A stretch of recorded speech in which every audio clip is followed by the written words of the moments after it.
Chairman, fellow speakers, ladies and gentlemen, in mid-August 2007, warning bells went off around the financial world when its nerve centre came close to paralysis. This was the earthquake. Lehman Brothers in September 2007 was merely an aftershock. Anyone working in an international business knew from September 2007 that the world had changed. Yet from August 2007 to September 2008, life went on as normal in Ireland. In August 2008, all of the social partners decided that the party could continue and that we deserved an increase in pay under a new national agreement. Once again, our national economic antennae didn't just malfunction, it once again failed disastrously. For a change, this failure is not one that we can blame on the bankers, the financial regulator, or the central bank. So who was responsible? Responsibility is widespread. We all are. The only difference between you and I is our degree of culpability. But what is most critical now is taking responsibility for our future and making sure that this type of failure can never happen in this country again. Whilst we have some issues that are unique to Ireland, we are not alone in the majority of the challenges that we face. The reality of this economic crisis is that no economic model remained unaffected. Great exporting countries like Japan, China and Germany suffered. Consumer-driven America suffered. And leading financial service-based economies like Britain and Hong Kong suffered too. There has been no hiding place or comfort zone for any economy or any business in the last 3 years.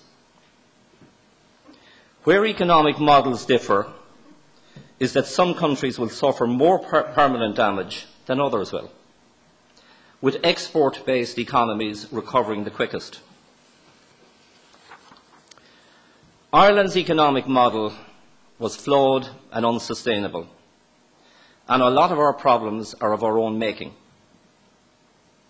From 2000 to 2007, 15% of the Irish GDP was generated by the construction industry, double the long-term OECD sustainable average. We convinced ourselves that we were one of the wealthiest countries in the world, no longer having to work as hard as we did, even though we did not have an indigenous manufacturing export sector.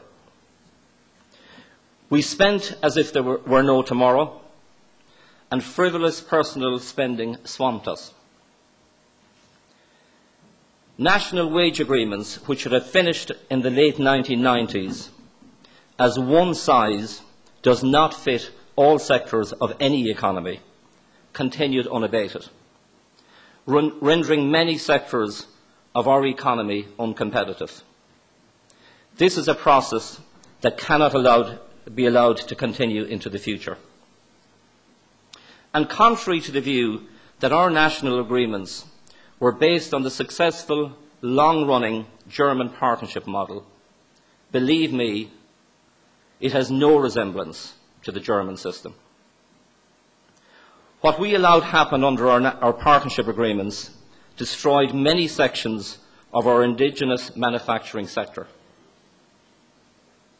Today, the world economy, fortunately, has avoided meltdown.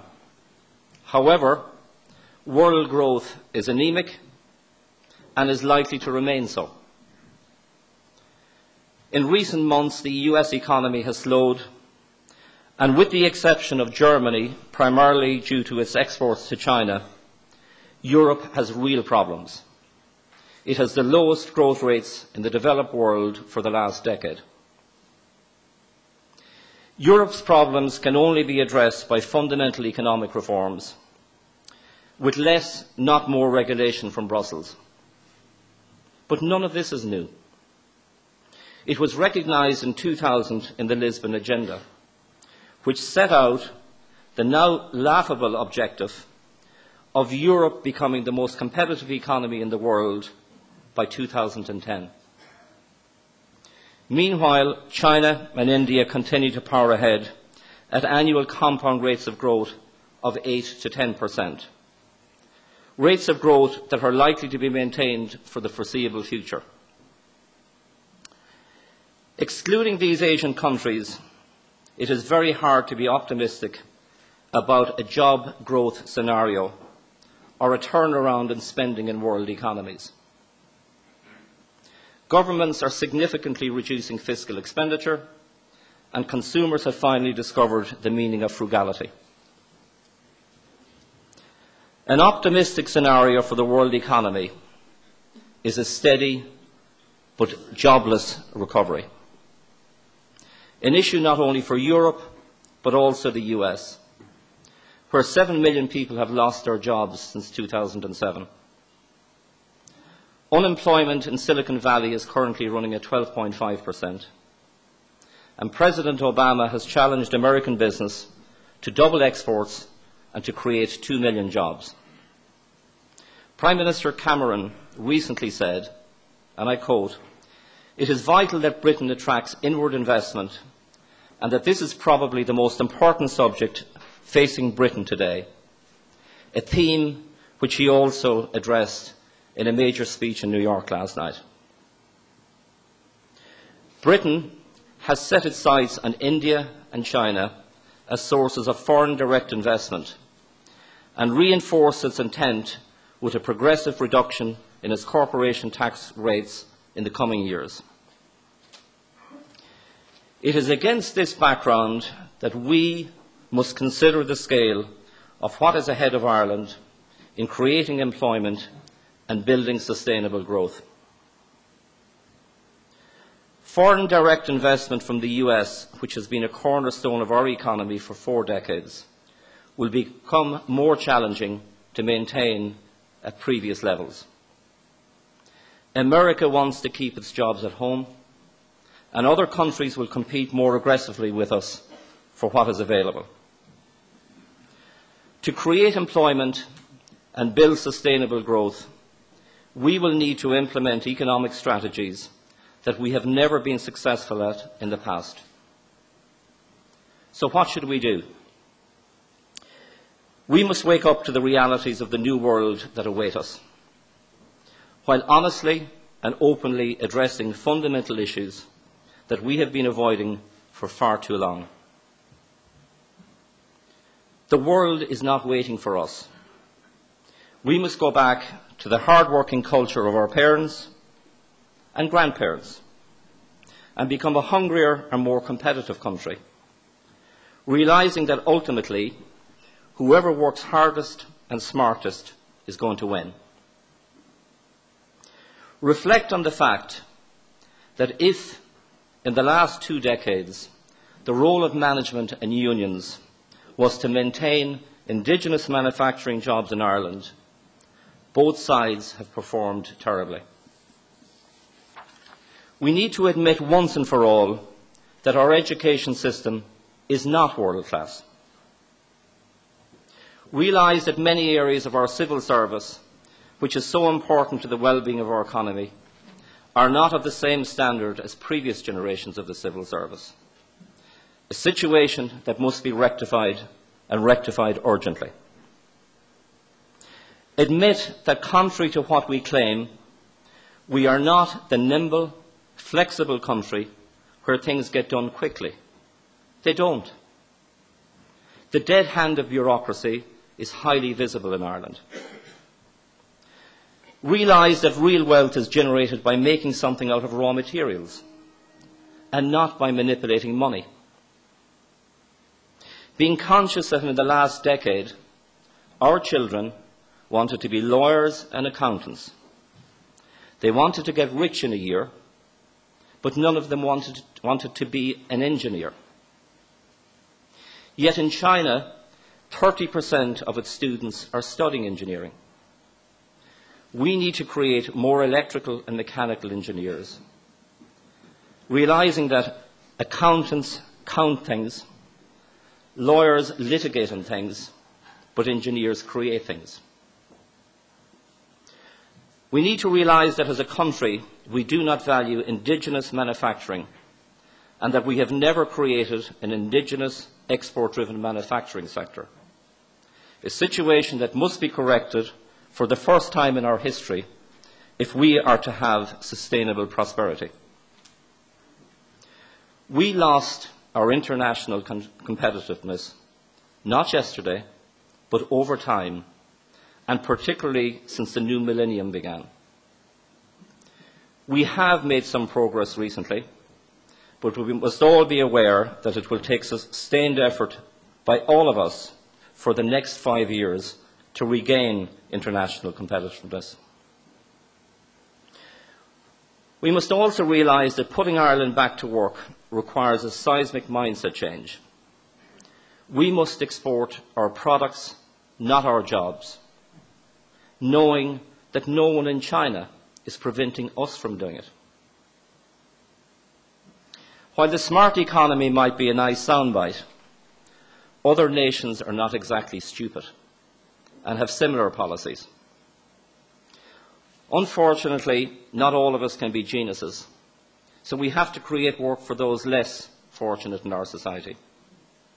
We have undervalued low manufacturing technology in Ireland for far too long.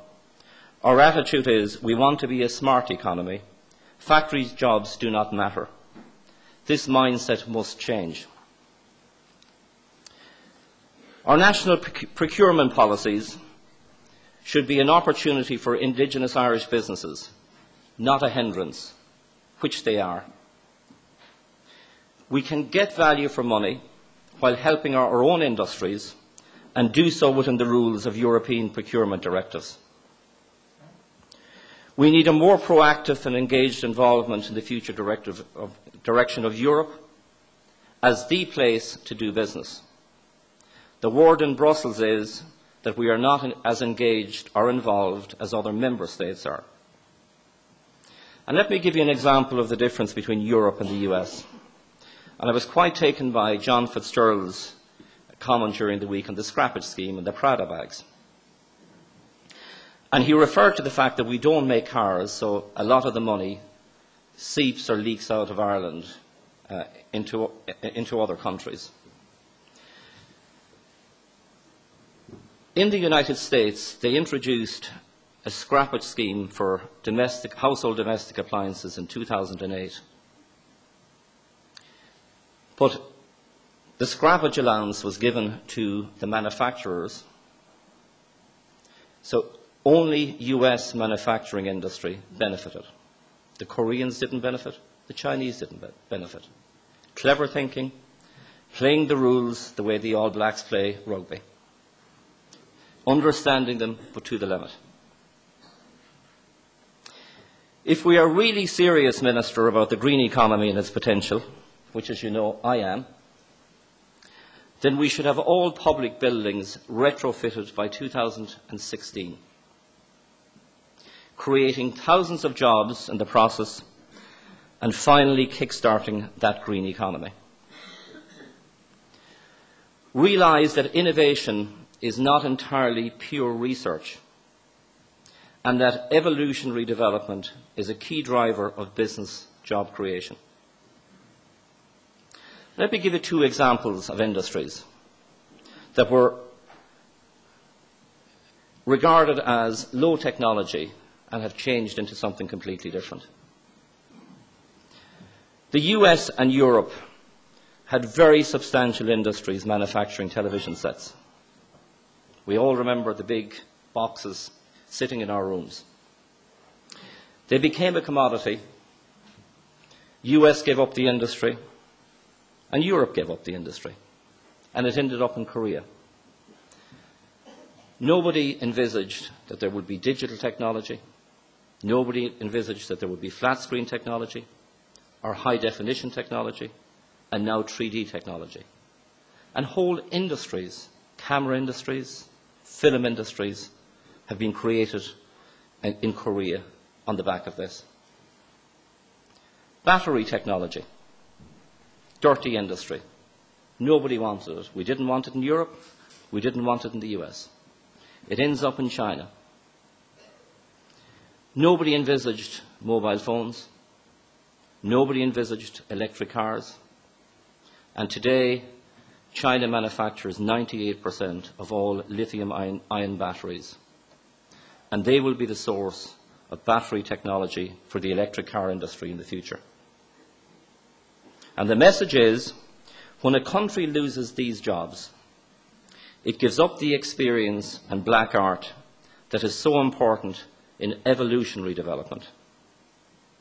And losing today's low-value manufacturing can result in missing out on tomorrow's emerging industries. We must increase the resource that we invest in one world-class organisation that we do have, the IDA. As I said earlier, maintaining US foreign direct investment at historical levels will be a challenge.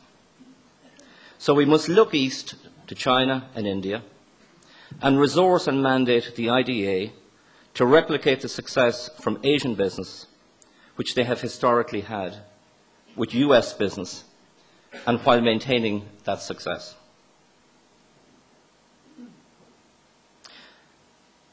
And I now want to pose and ask ourselves a very, very fundamental question. Who has the time to sit back and think long-term for Ireland? Over the last 2 years, government, politicians and senior civil servants have been firefighting 24/7. In business, a key factor to success is not only to have the firefighters, but also senior people who can stand back from the coalface, remaining objective, looking at the bigger picture and to the future, whilst also recognising that managing a crisis can sometimes be easier than managing success. I constantly ask myself this question: who does this for Ireland? Invariably, I reach the same conclusion. I don't know, does anyone? I also conclude that a fundamental reason for this is our political system and our media, both of which look to the next 24 hours, because that time horizon has more possibility and potential for bloodletting. This is not a time horizon in which we can or should develop a new economy, creating employment and building sustainable growth. If we are to create jobs and sustainable growth, we must give space and time for government and senior civil servants to sit back, think long-term, and create a new national development plan for Ireland. There is no point in anybody saying to me, the existing national development plan runs to 2013, and that is our planning cycle. Having been written in 2006, it is no longer fit for purpose.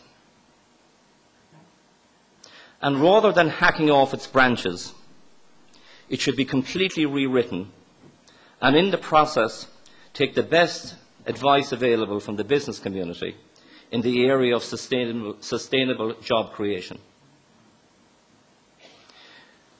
Where possible, we should also avoid what we always do in economic downturns in Ireland, slashing capital expenditure. Instead, we should remember the old Chinese saying, build the eagle's nest and the eagle will come. We can and we will rebuild this wonderful country of ours. And it will be achieved by a combination of being very honest with ourselves, hard work and inventiveness. In conclusion, I will recall for you the words of Charles Jewell, who was the Director General of the US Patent Office in 1900. As the 20th century dawned, he infamously pronounced, "Everything that can be invented has been invented." How wrong he was. It was followed by a century where his fellow countrymen put a man on the moon. Ladies and gentlemen, there is one certainty in life, and that is that the future is always ahead of us, full of its surprises and opportunity. It can and will be done. Thank you.